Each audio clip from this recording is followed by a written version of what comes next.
નમસ્તે વિદ્યાર્થી મિત્રો, ધોરણ 12 કોમર્સમાં આંકડાશાસ્ત્ર વિષય કે જેમાં પ્રકરણ નંબર 1 સૂચકાંક ભણી રહ્યા છે.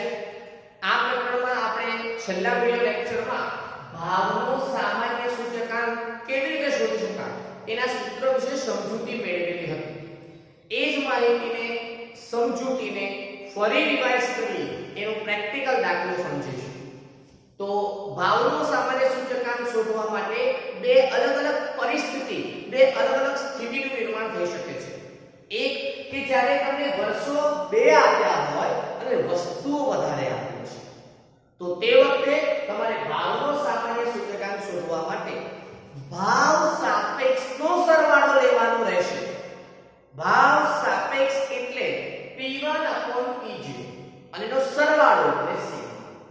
આ સરવાળાને વસ્તુની સંખ્યા n વડે ભાગવાની રહેશે અને ત્યારબાદ એ જવાબને ગુણ્યા 100 કરશો એટલે તેનું ટકાવારી સ્વરૂપ સૂચકાંક આવશે.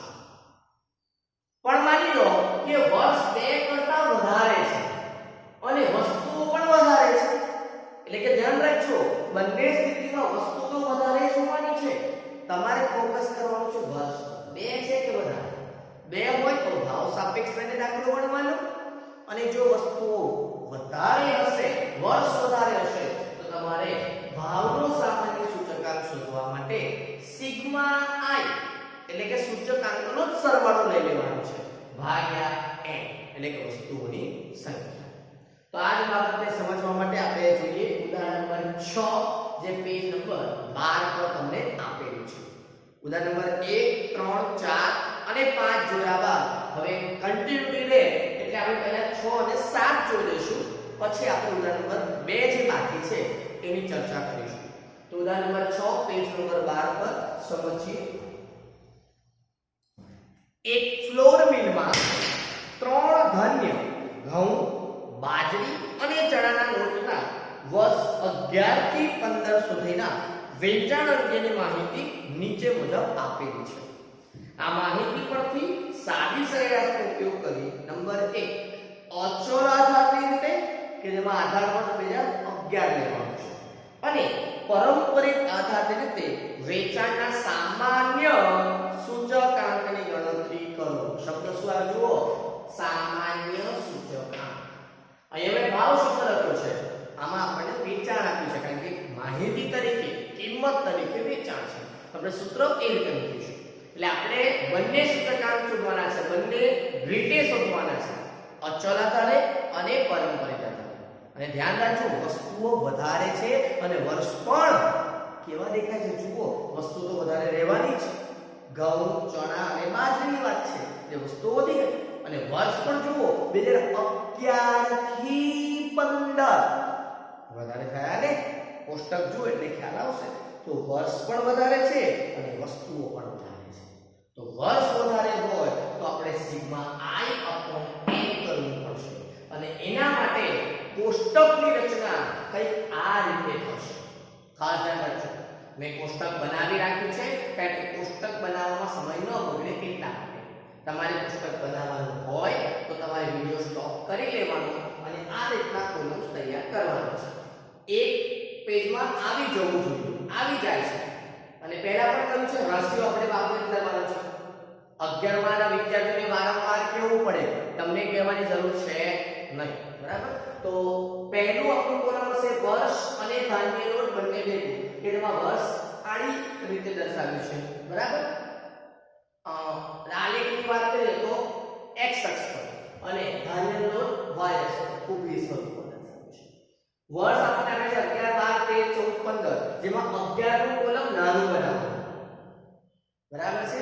અને ત્યાર પછી ગણતરી કરી શકાય એ રીતના કોલમ જે રાખવાના છે. એવું હોય તો આખું ઉદાહરણ સમજી લો, પછી કોષ્ટક પર જાઓ.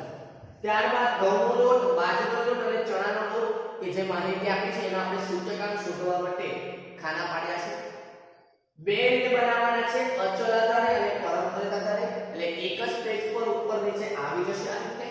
તો અચળ આધારે વેચાણનો, જો મેં સૂત્રમાં વેચાણ સૂત્ર લખી દીધો છે, ભલે અહીંયા આપણે ભાવનો છે પણ હવે આપણે વેચાણનું છે.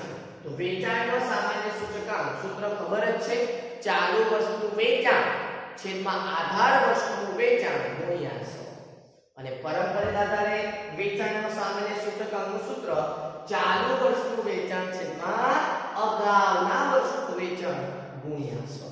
ત્યાં પણ એ જ રીતના કોલમ છે વર્ષ અને ધાન્ય લો અને ત્યાર પછી બે કોલમ કે જે જરૂર પડશે તે આપો. પહેલા દાખલો સમજી લો પછી ગણજો. હવે ધ્યાન શું રાખવું છે કે આમાં આપણે કિંમતો નહીં લખી.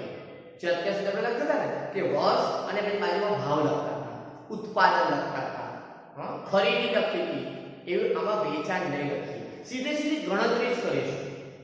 બરાબર છે? તો શરૂઆત કેવી રીતે કરીશું ધ્યાન રાખજો. ચોપડી ખાસ સમજજો. આપણે આ દાખલો ઊભી નહીં પરંતુ એને આડી રીતે કરવો પડશે. કેવી રીતે સમજ એટલે ખ્યાલ આવશે. પહેલા એક વસ્તુ લઈએ છીએ. એક વસ્તુ લો. પહેલા ધારો કે ઘઉંનો લોટ લઈએ. તો ઘઉંના લોટની માહિતી આડી આપી છે તમને. જે વર્ષોની વેચાણ ઊભા આપવા છે એના બદલે આડા છે. તો આપણે એ ગણતરી પણ આડા સ્વરૂપમાં જ કરીશું. બીજું એક વસ્તુ ખાસ ધ્યાનમાં રાખવાનું. પહેલા પણ કહ્યું છે કે આધાર વર્ષ છે પ્રથમ વર્ષ એનો સૂચકાંક હંમેશા 100 જ આવતો હોય છે. એ કોઈ પણ વસ્તુ હોય એનો સૂચકાંક 100 આવે. તો એની ગણતરી ન કરો તો ચાલશે. બરાબર છે? હવે આપણે જે ગણતરી કરવાની છે એ વસ્તુ પ્રમાણે કરીશું. એટલે ખાસ ધ્યાન રાખજો. તો ઘઉંનો લોટ પહેલા એનો ભાવ છે 40 છે તો આપણે ઇગ્નોર કરી દઈએ. હવે 2012 માં કેટલો છે 46. તો 2012 માં વેચાણ 46 એટલે ચાલુ વર્ષનું વેચાણ 46 ભાગ્યા અગાઉના આધાર વર્ષનું વેચાણ. તો આધાર વર્ષનું વેચાણ 2011 નું છે કેટલું 40. તો 46 ભાગ્યા 40 ગુણ્યા 100 જવાબ પછી. એ જ રીતે જો આગળ જઈએ તો પછી છે 50. તો 50 ભાગ્યા ઓરિજિનલ આધાર 40 એ જ લેવાનું. એટલે 50 ભાગ્યા 40 ગુણ્યા 100. એટલે દરેકના છેદમાં 40 જ આવશે આડા ક્રમમાં. અચલ આધારે છે એટલે. તો એ જ રીતે 56 ભાગ્યા 40 ગુણ્યા 100 અને છેલ્લે 64 ભાગ્યા 40 ગુણ્યા 100. હવે ફક્ત કેલ્ક્યુલેટરનો ઉપયોગ છે એટલે એ તમને આવડશે. બરાબર? ચલો જવાબ બોલો. કેલ્ક્યુલેટર વાપરો. પહેલાની ગણતરી નથી કરી. ચલો બીજામાં શું આવશે જવાબ? ચલો ચેક કરો. હા 115 પછી 125 140 અને 160. તો આ રીતે ઘઉંના લોટની ગણતરી થઈ. હવે આ રીતે આપણે કરીએ બાજરીના લોટ. તો બાજરીના લોટમાં પહેલા વર્ષની ગણતરી નથી કરવાની કારણ કે આધાર વર્ષ છે એનો સૂચકાંક 100 લઈ લીધો. હવે નેક્સ્ટ હવે 30 ચાલુ વર્ષનું વેચાણ 30 ભાગ્યા આધાર વર્ષ એટલે કે આગળનું 11 માં કેટલું છે 20 તો 20 લેવાના. અને અચલ આધાર છે એટલે આખા દાખલામાં આડા ક્રમમાં તો દરેકના છેદમાં કેટલા આવશે ખ્યાલ આવી ગયો ને 20. હા તો આગળ જોઈએ. હવે 36 ભાગ્યા 20 ગુણ્યા 100. હવે થોડી ઝડપ રાખો. એ જ રીતે 42 ભાગ્યા 20 ગુણ્યા 100 અને છેલ્લે 54 ભાગ્યા 20 ગુણ્યા 100. ક્લિયર? ચલો કેલ્ક્યુલેટર વાપરો. જવાબ તમને મળશે 30 ભાગ્યા 20 ગુણ્યા 100 એટલે 150. 36 ભાગ્યા 20 ગુણ્યા 100 180. 42 ભાગ્યા 20 ગુણ્યા 100 210 અને છેલ્લે 270 આવે છે ને? હા ચલો હવે હજુ આગળ વધીએ. તો શું કરી શકાય? ચણાનો લોટ એમાં પહેલા વસ્તુ તો 100 છે.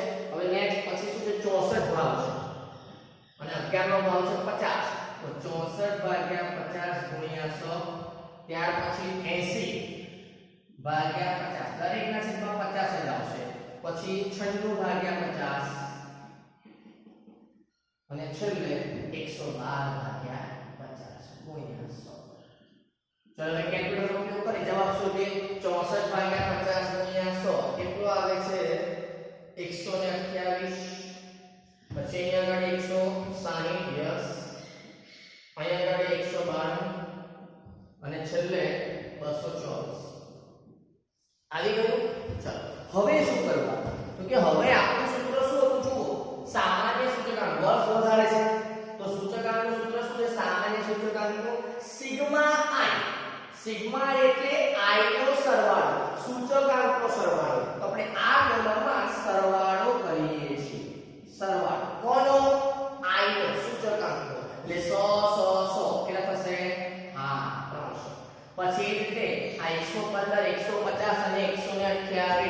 કેટલા થશે 303 એ રીતે અહીંયા આગળ 125 180 160 કેટલા 465 એ રીતે 140 210 192 કેટલા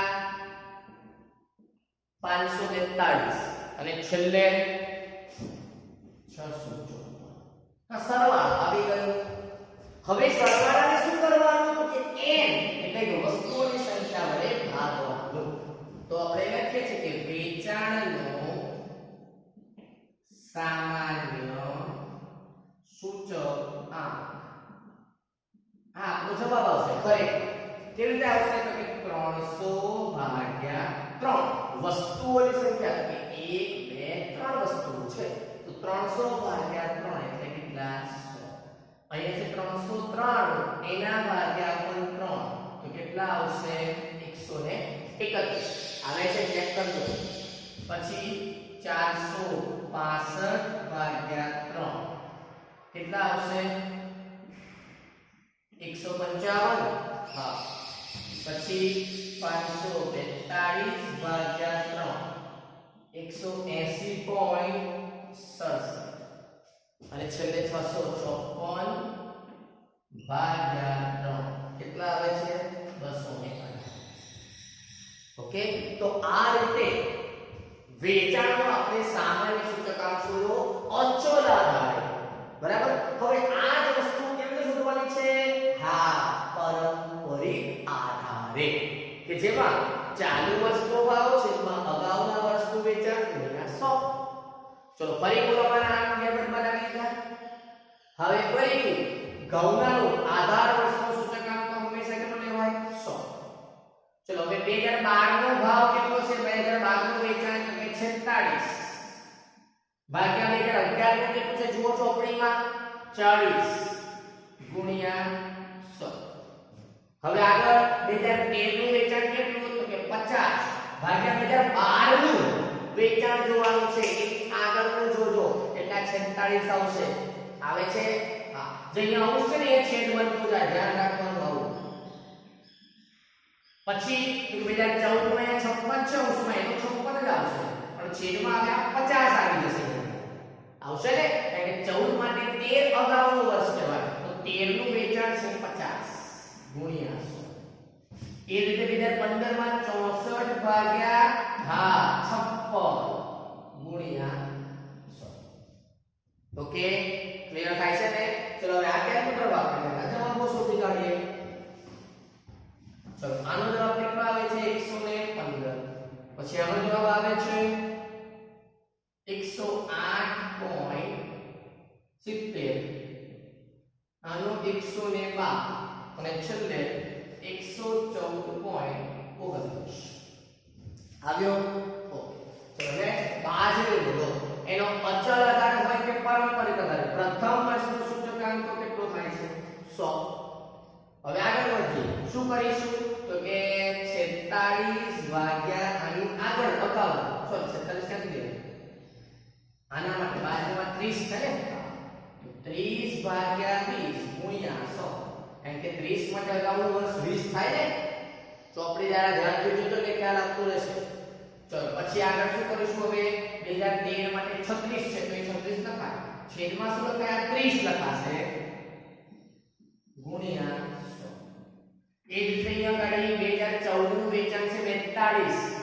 છેદમાં 2013 નું 36 ગુણ્યા 100 2015 માં છે 54 ભાગ્યા 2014 નું કેટલું છે જુઓ જોઈ 42 છે ને ગુણ્યા 100 ચોપડીની રકમ જોજો એટલે ખ્યાલ આવશે હા ચલો હવે ચણાનો પ્રથમ વર્ષ તો 100 લખી દેવાનું હવે ચણાના લોટનું કેટલું છે 64 છે ને ભાગ્યાની આગળ કેટલા દેખાય છે 50 ગુણ્યા 100 પછી 64 પછી 80 છે તો 80 ભાગ્યાની આગળ કેટલા છે 64 મેં તમને કીધું આ અંશ છે ને એ જ આવે છે ગુણ્યા 100 હજુ આગળ વધી 80 પછી છે 96 તો 96 ભાગ્યાની આગળ કેટલા છે 80 ગુણ્યા 100 જે આ અંશમાં હતા તે અને છેલ્લે 112 ભાગ્યા 96 ગુણ્યા 100 ખ્યાલ આવી ગયો ચલો હવે આંકડાઓ કેલ્ક્યુલેટરની મદદથી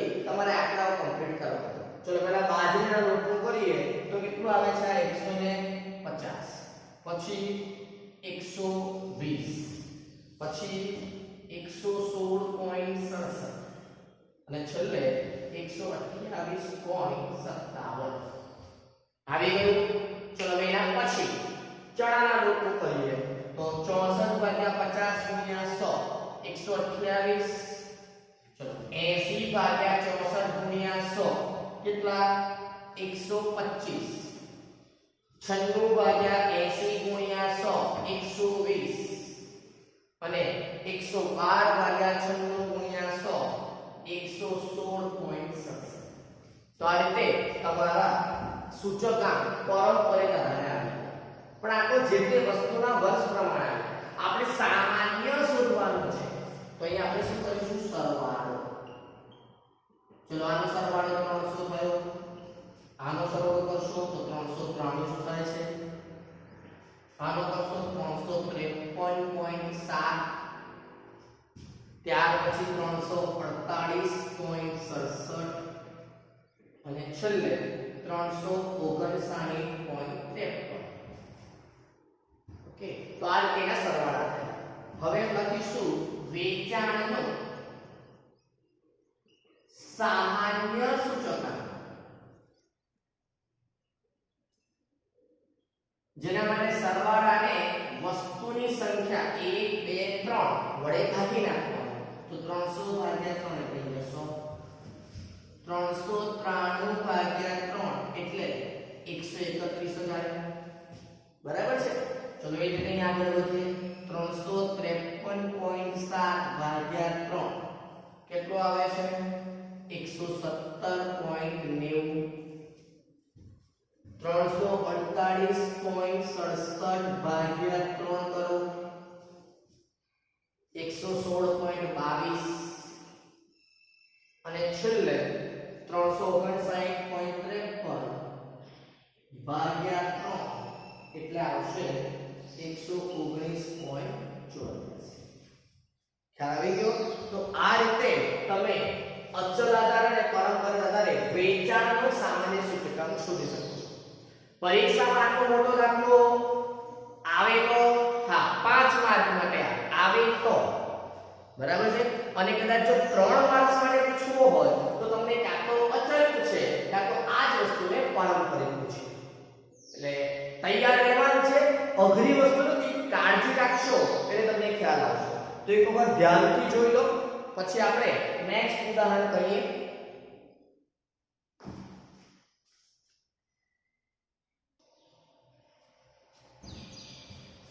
ચલો હવે નેક્સ્ટ ઉદાહરણ સમજી લઈએ. ઉદાહરણ નંબર 7 કે જે પેજ નંબર 14 પર આપેલું છે. એક શહેરમાં થયેલા ગુના, જે ક્રાઇમ થાય છે એની વાત કરે છે. નીચેની માહિતી પ્રાપ્ત થઈ તે પરથી 2010 ને ધ્યાન રાખજો 2010 ને આધાર વર્ષ તરીકે ગણી અચલ આધારની રીતે સામાન્ય સૂચકાંક શોધો. એટલે સૂચકાંક શોધવાનો છે અચલ આધારની રીતે. એટલે એના પૂરું શબ્દ અચલ આધારની રીતે ગુનાનો, એટલે ગુનો છે ને તો ગુનાનો સામાન્ય સૂચકાંક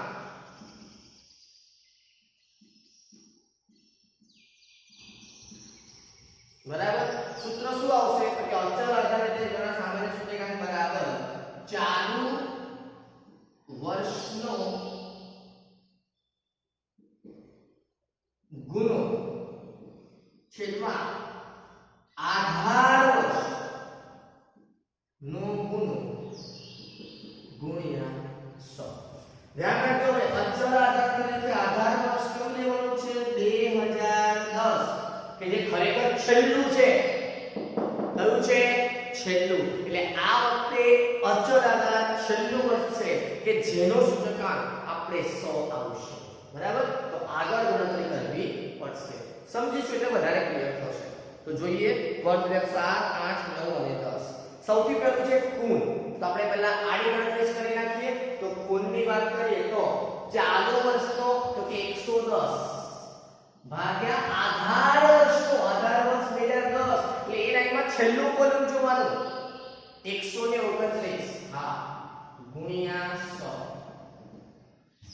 બરાબર પછી કેલ્ક્યુલેટર વાપરીએ પછી 128 ભાગ્યા હવે તો 129 જ આવશે કુલ માટે ગુણ્યા 100 પછી 134 ભાગ્યા 129 ગુણ્યા 100 અને એ ગણતરી ન કરો તો ચાલે જવાબ 100 જ આવશે કારણ કે જે આધાર વર્ષ હોય એ આધાર વર્ષનો સૂચકાંક હંમેશા 100 આવે અને ગણવું હોય તો 129 ભાગ્યા 129 ગુણ્યા 100 ખૂણમાં નેક્સ્ટ ખૂણો છે બળજબરી અને બળાકાર તો ચલો એની ગણતરી એટલે કે એની કિંમત કઈ રીતે તમને આપી છે તો એમાં સૌપ્રથમ વર્ષનો છે સૂચકાંક એટલે કિંમત 30 ભાગ્યા 10 ની કિંમત એ જ લાઈનમાં છેલ્લે 48 ગુણ્યા 100 હવે દરેક નજીકમાં કેટલા આવશે હા 48 આના માટે તો હવે થોડું ઝડપ રાખી શકાય 45 ભાગ્યા 48 ગુણ્યા 100 40 ભાગ્યા 48 ગુણ્યા 100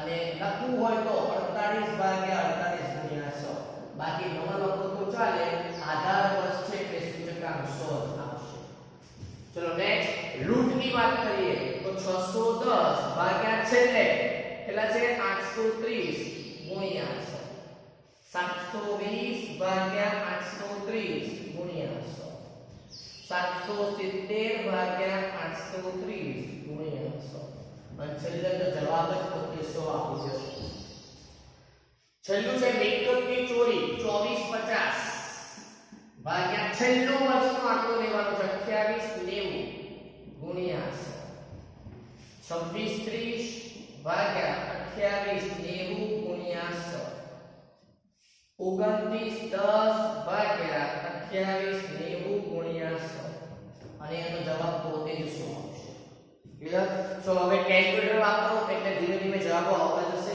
હવે ઊભો આડું જે કે કરવું હોય તે કરી શકાય આપણે એક આડી લાઈન જોઈ લઈએ ચલો 110 ભાગ્યા 129 ગુણ્યા 100 85.27 પછી 99.22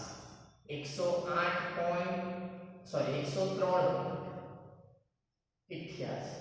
અને છેલ્લે 100 ઓકે ચલો હવે આમાં શોર્ટકટ થોડું સમજવું હોય તો શું કરવું ખબર છે ઊભું જવાનું કેવું ઊભું એટલે કે પહેલેથી કરો ચલો હું આને કાઢી નાખું છું તમે કેલ્ક્યુલેટર પર 0 કરો એટલે કે આખી લાઈન એક સરખી ભરી જશે કેવી રીતે ચલો ચેક કરો 110 ભાગ્યા 129 ગુણ્યા 100 85.27 આવ્યું પછી ઊભું કરો 30 ભાગ્યા 48 ગુણ્યા 100 62.5 પછી 610 ભાગ્યા 830 ગુણ્યા 100 73.49 2450 ભાગ્યા 2890 ગુણ્યા 100 84.78 હવે સરવાળો કેવી રીતે હા જીટી કેટલું આવે જીટી સરવાળો 306.04 અને એ સરવાળાને એ વસ્તુની સંખ્યા વડે ભાગવાના તો 1 2 3 4 છે આવશે તો સરવાળાને 4 વડે ભાગી નાખો એટલે તમારું સામાન્ય સૂચકાંક પણ તૈયાર થઈ જશે કેટલો આવે છે 76.51 બરાબર ઊભી રીતે કરો ચલો એ જ રીતે આગળ 99.22 તમે કરજો પહેલેથી પછી 93.75 86.75 91 સરવાળો કરશો જીટી 370.72 અને હવે 370.72 ભાગ્યા 4 એટલે જવાબ આવશે કેટલો 92.62 આવે છે જેને ફાવે તે આ રીતે કરજો અને ન ફાવે તો જૂની મેથડ જે કરતા હતા એવું સરવાળો કરવાનો બીજું શું ચલો એ રીતે 134 ભાગ્યા 129 ગુણ્યા 100 એટલે 103.88 આવે પછી 40 ભાગ્યા 48 ગુણ્યા 100 83 770 ભાગ્યા 830 ગુણ્યા 100 92.77 છેલ્લે 2910 ભાગ્યા 2890 ગુણ્યા 100 જીટી એટલે કે સરવાળો આવી જશે 380.67 અને એ સરવાળા GT ને 4 વડે ભાગી નાખો એટલે 95.70. હવે આમાં કઈ કઈ તો આપણે જરૂર નથી, સરવાળો આવે 400 અને 400 ભાગ્યા 4 એટલે આવશે 100. બરાબર? તો આ રીતે તમે ગુનો જે થાય છે, બરાબર, એનો સામાન્ય સૂચકાંક શોધવો હોય તો શોધી શકો છો. તો આ દાખલો કયો? સામાન્ય સૂચકાંક કે જેની અંદર વર્ષ પણ વધારે હોય ને વસ્તુઓ પણ વધારે. તો આ સૂત્ર વાપરી અને દાખલો ગણવાનો છે. પ્રેક્ટિસ માટે જોઈતો હોય તો તમને સ્વાધ્યાય 1.1 નો ત્રીજો દાખલો, તમે આ દાખલો પ્રેક્ટિસમાં હોમવર્ક તરીકે લઈ શકો છો કે જેમાં પણ વસ્તુઓ ઘઉં, ચોખા અને ખાંડ આપી છે અને તમારે અચલ અને પરંપરા બંને રીતે શોધવાનું છે. એટલે કે આપણે બરાબર 6 જે જોયું હતું આની પહેલાનું, એના રીતે એક જ પેજ પર ઉપર નીચે બનાવીને કરવાનું. મેં પહેલા પણ કહ્યું છે કે 3 પાર્ટ માટે દાખલો આવે તો અવ આવે, અવ એટલે મેં કર્યું અચલ તો અચલ, એટલું પરંપરા તો પરંપરા. એટલે આ દાખલો આવી શકે છે. અને આ દાખલામાં ધ્યાન શું રાખવાનું ખબર છે? હા, 2010 ની આધાર વર્ષ લેવાનું. મેં પણ કોલમ પહેલા બનાવી દીધા તો જો મેં એમાં ધ્યાન ન રાખ્યું એટલે 2007 નું કોલમ મારું નાનું છે અને 10 નું મોટું રાખ્યું છે ગણતરી માટે, પણ રકમ વાંચીને પછી ખ્યાલ આવ્યો કે તો આધાર વર્ષ આ છે. એટલે આવું ધ્યાન રાખી લેવું પહેલેથી. મારી જે ભૂલ થઈ છે એવી તમારી ભૂલ ન થાય એનું હવે તમારે ધ્યાન રાખવું પડશે. આ હોમવર્ક દાખલો કરજો એટલે પ્રેક્ટિસ થશે.